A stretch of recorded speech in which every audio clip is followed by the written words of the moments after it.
Hi my YT family, welcome back to the Jersey Girl for Life. In this segment I'm coming to you in regards to, and do not think it's stupid because anything that a person don't know, they just don't know. I'm making this video about how to fill out a money order simply because, like I said, I am a realtor. I deal with a lot of people making their first payment or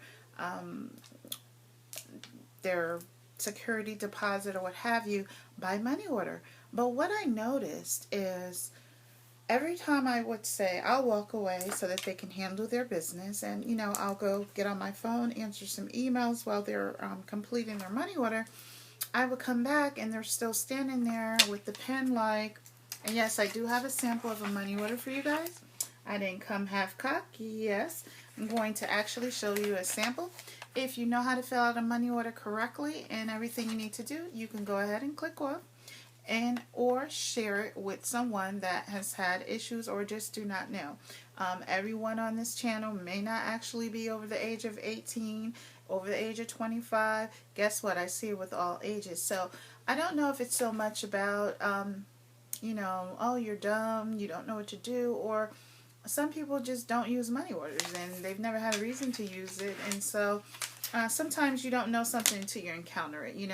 Me in particular, I prefer writing a check simply because one thing that I'm going to share with you is that when you lose the receipt to your money order, you've thrown away your payment in the event a person comes back and say you didn't pay something. Okay, so you need to understand that about money orders. Unless you have that money order number where you can get a tracking on it from the place that you purchased it, then it's going to cause some issues for you. So let's jump right into it. First of all, there are several different kind of money orders.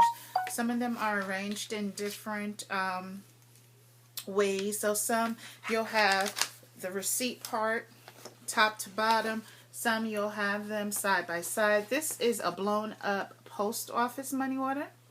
And as you can see, the amount is here, $975.19, and it's printed in words as well.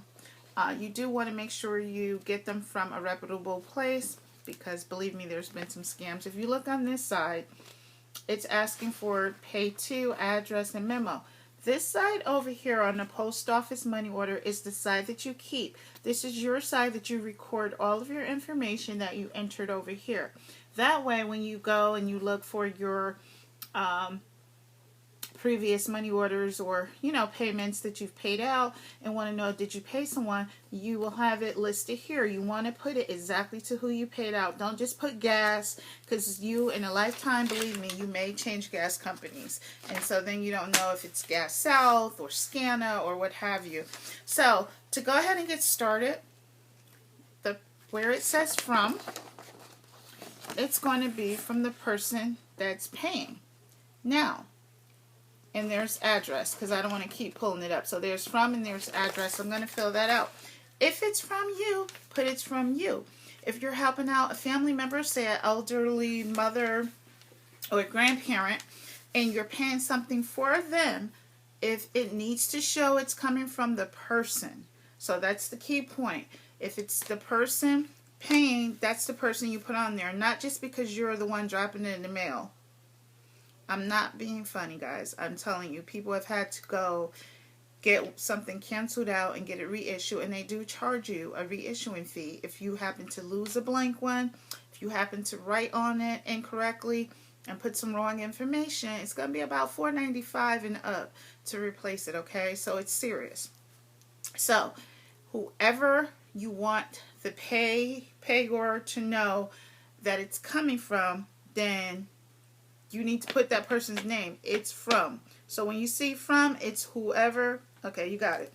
So on here, I'm going to put testing lady. Now, in reality, it would be your first name. So say my name was Jersey Girl. First name Jersey, last name Girl. I would put Jersey Girl. My address.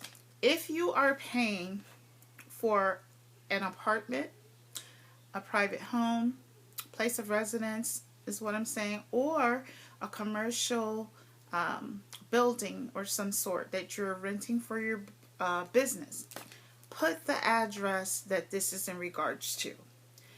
If it's not that, and say you're just paying for maybe your gas bill, your light bill, put the address that you're paying for. So if it's for the house you live in, you put that in there. If it's for, if it doesn't matter and you have a P.O. box, then you can put that as your address if that is your normal mailing address. But address generally is your mailing address, or like I said, if it is in regards to a place that you're paying for, like an apartment or house, put that new address that you're paying for so that they know what it's for. If you don't want to do that, then on the memo part is where you're going to put what you're paying for. Over here, you would put that that's the deposit for 123 Huckleberry Lane, okay? So we're going to go ahead and do that because I don't want to make it too long. So testing lady is who it's from, and the address is 123 Testing Lane. And I'm down here writing this if you guys want to be able to see what I'm doing, even though you still Lane. And we'll just put, I will put Newark, New Jersey on there. Okay, and you're going to put the zip, and say 07105 or something like that. Okay, then it gives you, you don't have to squeeze it in. It gives you enough room to put all that in there. This is the part that you're going to actually submit to whoever you're mailing it off to or whatever. Okay, you're going to go over to the other side, put the same thing you put on there, because this, remember, is for your records, right? So that, believe me, everything that you do today, you will not remember this same day next year. Although we would love to think that we do forget. We're human. It's that human error. Okay, so I'm writing that, and then I'm putting my Newark. And me personally, you should always put what this is for, because you could be paying the same company but for two different things. There's sometimes you're paying your rent. One is for your security deposit. The other payment could be actually for your first month's rent. You want to be able to differentiate that. In the memo, I would put first month rent and whatever that month is. So we're in what, April? So I will put April. And with me, I would put 2017. I just know document saves your life, okay? So this is what your money order should look like. Okay? Your name on your receipt, your name on the actual money order. Sorry, I'm getting emails popping up. Okay, same thing.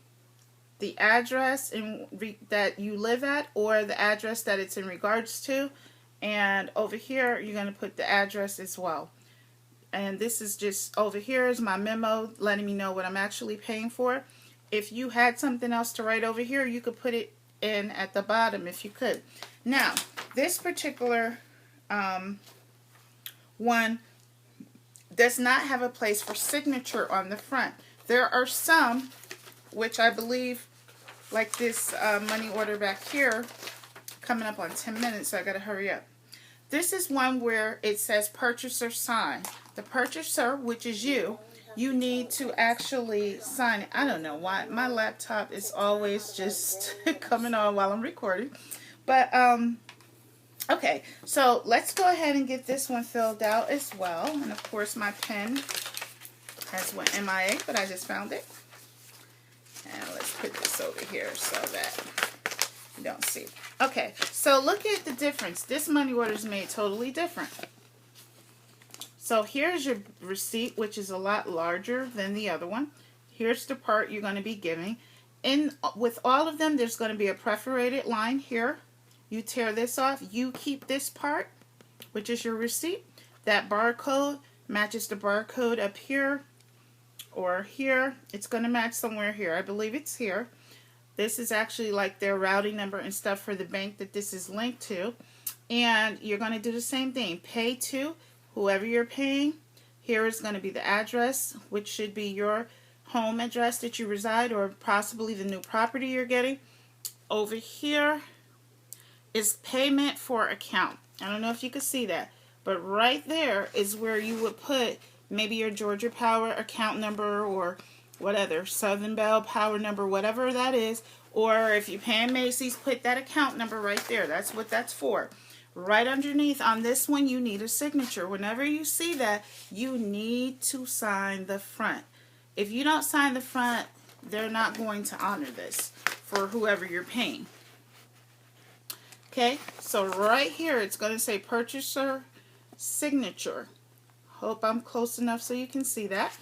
So you're going to go ahead and sign that. And I'm going to, and my account numbers 1, 2, 3, 4, 5, 6, 7, 8, and 9. I'm paying, we'll just put Georgia Power. Okay. And the address I'm going to be paying for, again, I'm going to go ahead and pay for 123 Huckleberry Lane. I know, where do I come up with this stuff, right? And then that will complete my money order. But then remember, I have to fill out my receipt so that it matches the bottom. This is the only way I'm going to remember. If I tear this off and just throw this in a drawer, I'm never going to remember what that payment was for or who I paid. And it's going to come back up. Believe me, it happened to my mom. Okay, so in here it says pay to. It's really small on here, but when you get it in person, you'll be able to read it. But right in there where you see a line to write, it says pay to. That's where you're going to give yourself your memory. That's your memory bank. I paid Georgia Power. And I would put on there, if it say it was like a deposit you needed for Georgia Power, put /deposit so that you know exactly what it was for. It wasn't your April bill, it was your deposit. So there you have it. I hope this has helped. I ran a little bit over 10 minutes, but if you follow the guideline, pay to is you. The address is generally your address or the address you're trying to secure. In the memo, you need to notate what you're paying for, the reason you're paying, like if it's an account, first month's payment, April 2017 payment, whatever it is. If there's an area to sign on the front, be sure to sign it. Whatever you do, on the back it has something endorsement only. I should have printed that out. Never sign the back. The only time you sign the back is if someone is paying you with a money order. If they're paying you and say, hey, Jersey, I'm going to pay you for this jewelry with the money order, what they're going to do is fill all this out, and they're going to give it to me with the back blank. When I go to my bank, the person that's receiving it, is going to initial it and possibly put my bank account number on it if I'm going to deposit it to my bank account. Or if you're taking it directly to, say they got this issued from their bank, a money order, because you can get a cashier's check from money orders, then I would just put my name and then, you know, my ID, give it to them, and they would fill everything else in. So I hope that helped. If it's something that you already knew, please pass it on to maybe a younger person that has not used money orders, or possibly someone who just doesn't know. No question's a dumb question. Take care. Bye.